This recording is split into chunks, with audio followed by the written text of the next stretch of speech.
ఆస్తులు తాకట్టు పెట్టేదాకా వచ్చావంటే ఆలోచించి చూడన్నయ్య, ఎవరు కీలుబొమ్మలా మారారో నీకే అర్థమవుతుంది. అంటే ఏంట్రా, నాకంటూ తెలివితేటలు లేవు, ఎవరు ఆడిస్తుంటే ఆడుతున్నాననే కదా నీ ఉద్దేశం? నా ఉద్దేశం అది కాదు.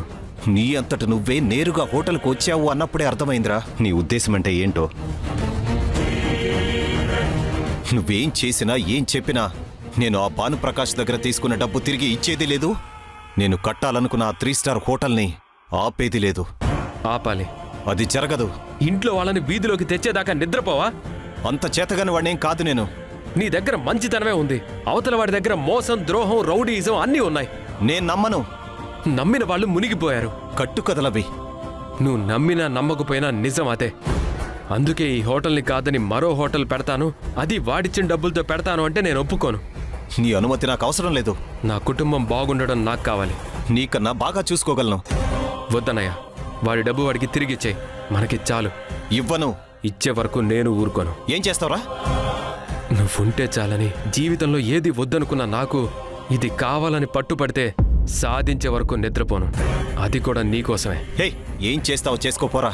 నేను ఆ హోటల్ కట్టేదే. ఒక్కసారి నా మాట విను. వినాల్సిన అవసరం నాకు లేదు. నువ్వు అవసరం లేదు, నీ సలహాలు అంతకన్నా అవసరం లేదు. హోటల్ నుంచి బయటికి పోరా.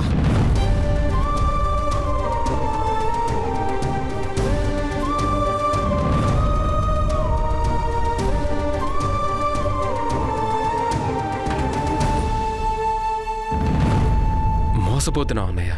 నువ్వు నన్ను మోసం చేస్తున్నావు. నీ భార్య మాటలు, నీ మామ మాటలు విని మంచి వాళ్ల గురించి చెడుగా చెప్పి నువ్వే నన్ను మోసం చేస్తున్నావు. నేను నిన్ను మోసం చేస్తున్నానా? చాలన్నయ్య, ఈ మాటలు చాలు. నీతో ఈ మాట అనిపించుకున్నా కూడా ఇంకా నీకు మంచి చెప్పాలని చూడడం నా మూర్ఖత్వం అవుతుంది. నీ బంటుగా బ్రతికినందుకు, నువ్వే లోకం అనుకున్నందుకు చాలా గొప్ప బిరుదిచ్చావు. నేను మోసగాడినా? చాలన్నయ్య, చాలు.